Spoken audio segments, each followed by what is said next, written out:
Bonjour à vous. Eh bien, vous savez, vous êtes une bande de petits vénards parce que initialement, je devais faire 3 exercices et puis finalement, vous voyez, j'en fais un quatrième.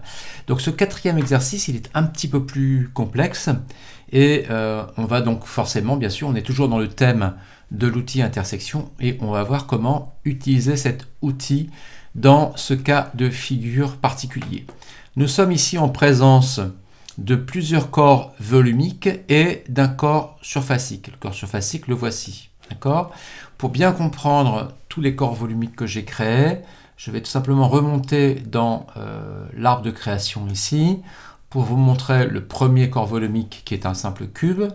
Le deuxième corps volumique, c'est le texte Wi-Fi. Et si je cache, voilà, pour qu'on voit un petit peu ce que c'est que ça. Donc c'est un texte, ok, qui a été extrudé. Ensuite, je descends, je vais avoir ce fameux corps surfacique. J'ai ensuite un trou oblong, donc le trou oblong, plus une forme oblongue, un corps volumique de forme oblongue, voilà, qui est ici. Je vais également le cacher. Et le dernier corps volumique, c'est cette forme qui paraît un peu ronde, mais qui est légèrement elliptique et qui en fait englobe les lettres F et I. Donc, je vais refaire apparaître le cube et je vais refaire apparaître l'objet oblong. Voilà.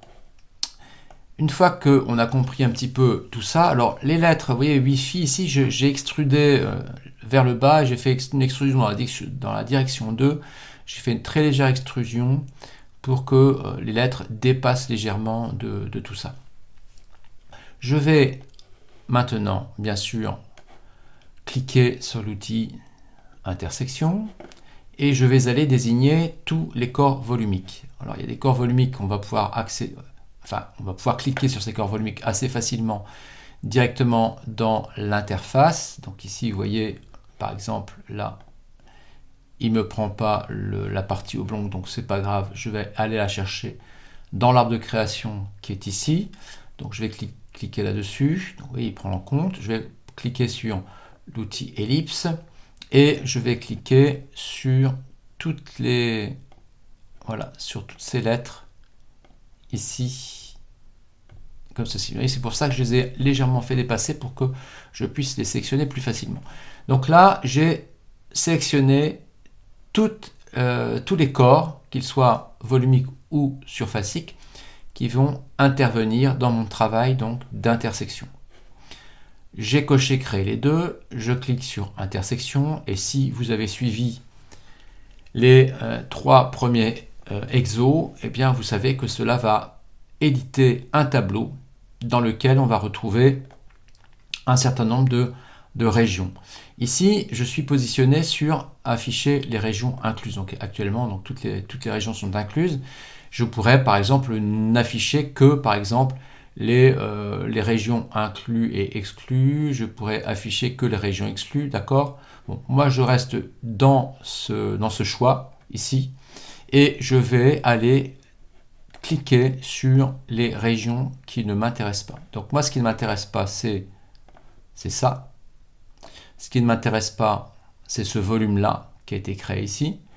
Et évidemment, alors, ce qu'il faut comprendre, c'est que là, ce que je viens de faire, c'est que je viens de supprimer la partie supérieure de ce corps volumique de forme oblongue qui a été découpé par la surface, mais en réalité, il reste la partie inférieure de ce trou oblong. Cette partie inférieure, ça ne m'intéresse pas non plus.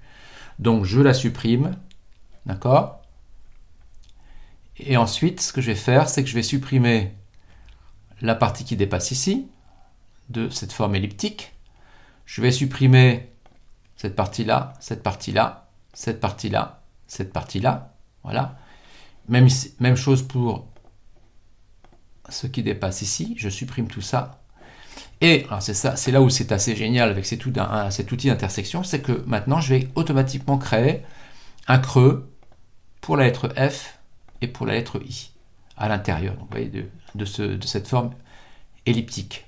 Donc, vous voyez que très rapidement, avec cet outil intersection, j'ai réussi à obtenir finalement un objet de forme relativement complexe, très relativement complexe, mais très vite, j'ai réussi à faire en sorte que la lettre W et la lettre I soient des lettres qui soient en fait en forme pleine, alors que les lettres F et I sont en forme creuse sur cette forme elliptique. Et le trou oblong m'a permis de faire cette partie creuse.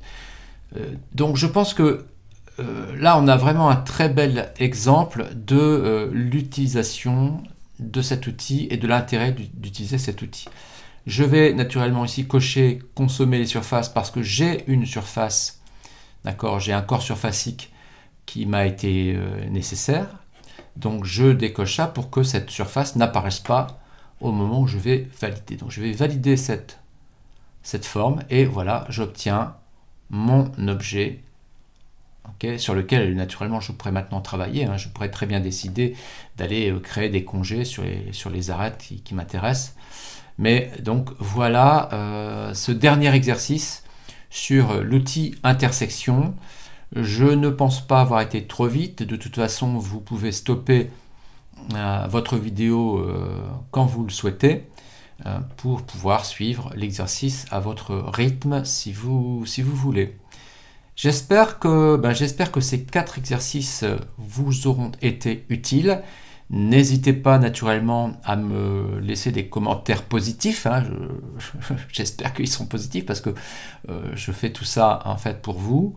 Et puis j'espère que je vais réussir à mettre en ligne mon site, mais ça me demande quand même beaucoup de travail. Voilà. Merci à vous.